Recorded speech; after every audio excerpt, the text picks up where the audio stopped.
ನಾನು ಸುಮ್ಮನೆ ನಿಮ್ಗೆ ಹೇಳಬೇಕು, ಲೆಕ್ಕ ಕೊಡಬೇಕು ಅಂತಾದ್ರೆ ನೀವು ಊರುಗಳ ಕೆರೆಗಳ ವಿಚಾರಕ್ಕೆ ಬಂದ್ರೆ ಹೆಚ್ಚು ಕಡಿಮೆ 1035 ಕೆರೆಗಳನ್ನ ರಿಜುವಿನೇಟ್ ಮಾಡಿರೋದು. ನಾನು ಇತ್ತೀಚೆಗೆ ಒಬ್ಬ ಕೆರೆ ತಜ್ಞರ ಜೊತೆ ಮಾತಾಡ್ತಿದ್ದೆ. ಅವ್ರು ಹೇಳಿದ್ರು, I have a great respect to Yash ಎಲ್ಲ ಮಾತಾಡ್ತಾ ಹೇಳಿದ್ರಂತೆ ಒಂದು 100 ಕೆರೆ ಅದು ರಾಜ್ಯದಲ್ಲಿ ಮಾಡಬೇಕು ಅಂತ. ಅವ್ರು ಹೇಳಿದ್ರಂತೆ 100 ಕೆರೆ ಬಹಳ ಕಷ್ಟ ಯಶ್, ಒಂದು 2-3 ಕೆರೆ ಮಾಡೋಣ ನಾವು ಅಂತ. ಅವ್ರು ಕೇಳಿಲ್ಲ, ಮಾಡಲೇಬೇಕು, ನೀವ್ ಯಾಕೆ ಕಡಿಮೆ ಮಾಡ್ತೀರಾ, ಐ ಆಮ್ ರೆಡಿ ಅಂತ. ಸೊ ಗವರ್ಮೆಂಟ್ ರೆಡಿ ಇತ್ತು, ಅವ್ರ ಜೊತೆ ಕೈ ಜೋಡಿಸ್ತು ಮಾಡಬೇಕು ಅಂತ. ಇವು 8,000 ಕೆರೆಗಳನ್ನು ನೋಡಿ 112 ಕೆರೆಗಳ ಪಟ್ಟಿಯನ್ನು ಕೊಟ್ಟರು. ಆದ್ರೆ ಅಷ್ಟೊತ್ತಿಗೆ ಬೇರೆ ಬೇರೆ ಸಮೀಕರಣಗಳಾದವು. ಯಶ್ ಅದರಿಂದ ಹೊರಗಡೆ ಹೋಗಬೇಕಾದ ಪರಿಸ್ಥಿತಿ ಬಂತು. ಯಶ್ 2016ರಿಂದ ತಮ್ಮ ಯಶೋ ಮಾರ್ಗ ಫೌಂಡೇಶನ್ ಮೂಲಕ ಯಶ್ ಪಣ ತೊಟ್ಟರು.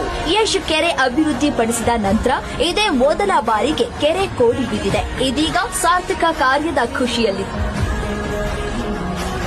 ನಿಜಕ್ಕೂ ಈತ ಕರ್ನಾಟಕದ ಸುಪುತ್ರ ಅಂತ ಹೇಳಕ್ಕೆ ನಾನು ಇವತ್ತು ಇಷ್ಟಪಡ್ತೀನಿ. ಗೌರ್ಮೆಂಟ್ ಆಗತಕ್ಕಂತ ಕೆಲಸ ಇವ್ ನಾವು ಯಶ್ ಅವ್ರು ಮಾಡ್ಯಾರ.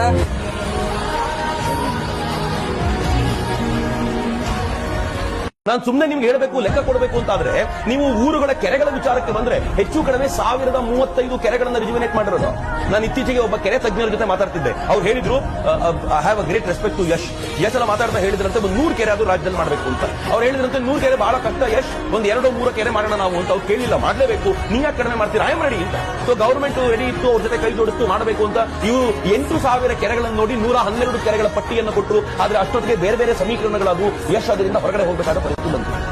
ಯಶ್ 2016ರಿಂದ ತಮ್ಮ ಯಶೋ ಮಾರ್ಗ ಫೌಂಡೇಶನ್ ಮೂಲಕ ಯಶ್ ಪಣ ತೊಟ್ಟರು. ಯಶ್ ಕೆರೆ ಅಭಿವೃದ್ಧಿ ಪಡಿಸಿದ ನಂತರ ಇದೇ ಮೊದಲ ಬಾರಿಗೆ ಕೆರೆ ಕೋಡಿ ಬಿದ್ದಿದೆ. ಇದೀಗ ಸಾರ್ಥಕ ಕಾರ್ಯದ ಖುಷಿಯಲ್ಲಿ ನಿಜಕ್ಕೂ ಈತ ಕರ್ನಾಟಕದ ಸುಪುತ್ರ ಅಂತ ಹೇಳಕ್ಕೆ ನಾನು ಇವತ್ತು ಇಷ್ಟಪಡ್ತೀನಿ. ಗೌರ್ಮೆಂಟ್ ಆಗತಕ್ಕಂತ ಕೆಲಸ ಇವ್ ನಾವು ಯಶ್ ಅವ್ರು ಮಾಡ್ಯಾರ.